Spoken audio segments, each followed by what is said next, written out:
తాకట్లో ఉన్న మీ బంగారాన్ని విడిపించి ఆ రోజు ఆన్లైన్ రేటుకి కొంటాం. Sharma gold company. ఆర్బీఐ మరో శుభవార్త చెప్పింది. ముచ్చటగా మూడోసారి వడ్డీ రేట్లను తగ్గిస్తూ నిర్ణయం తీసుకుంది. ప్రస్తుతం ఉన్న 6% నుంచి 5.5కు తగ్గించింది. ఈ ఏడాది ఇప్పటికే ఫిబ్రవరి, ఏప్రిల్లో వృద్ధిని పెంచడానికి కేంద్ర బ్యాంక్ రెపో రేట్ను 2 సార్లు 25 బేసిస్ పాయింట్ల చొప్పున తగ్గించింది.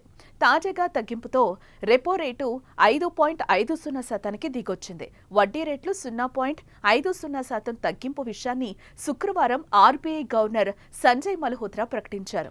ఒక్కసారి ఆయన ఏం మాట్లాడారో విందాం. After having reduced the policy repo rate by 100 basis points in quick succession since February 2025, the Monetary Policy Committee also felt that under the present circumstances, monetary policy is now left with very limited space to support growth.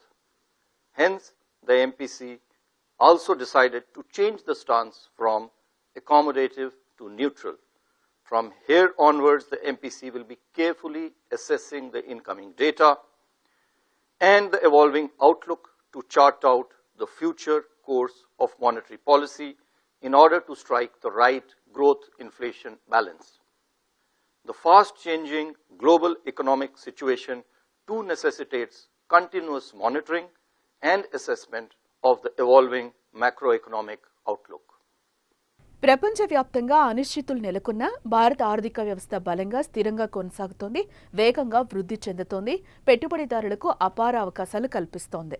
2025-26 ఆర్థిక సంవత్సరంలో వృద్ధి rate 6.5%గా నమోదయ్యే అవకాశాలున్నాయి. తొలి త్రైమాసికంలో 6.5%, రెండో త్రైమాసికంలో 6.7% GDP నమోదవచ్చని అంచనా. 3-4 త్రైమాసికాల్లో వృద్ధి రేటు వరుసగా 6.6%, 6.4%గా ఉండొచ్చని చెప్తున్నారు.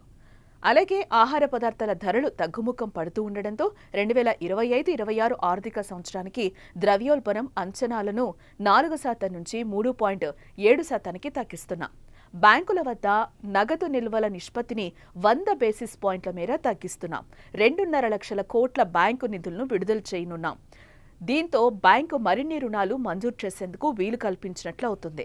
ఈ ఏడాది జనవరి నుంచి 9.5 లక్షల కోట్ల ద్రవ్యాన్ని వ్యవస్థలోకి తీసుకొచ్చామని చెప్తున్నారు. విదేశీ మారక నిల్వలు $691.5 బిలియన్ ఉన్నాయి. దీంతో మరో 11 నెలల వరకు దిగుమతులు ఇబ్బంది ఉండదని అంటున్నారు. ఈక్విటీల్లో లాభాల స్వీకరణకు మొగ్గు చూపడంతో విదేశీ పోర్ట్ఫోలియో పెట్టుబడులు తగ్గుముఖం పట్టాయి. ప్రస్తుతం ఇవి $1.7 బిలియన్ ఉన్నాయని చెప్తున్నారు.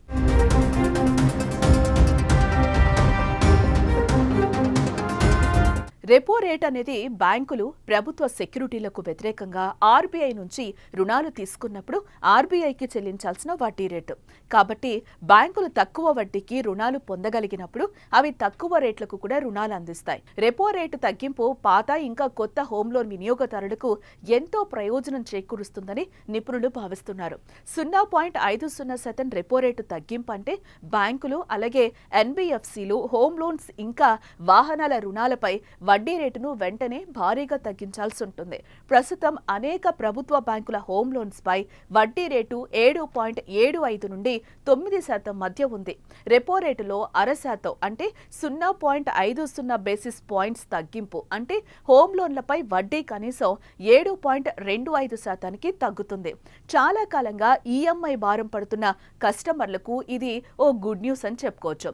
కొత్త అలాగే పాత హోమ్ లోన్ కస్టమర్లు దీనివల్ల ప్రయోజనం పొందుతారు.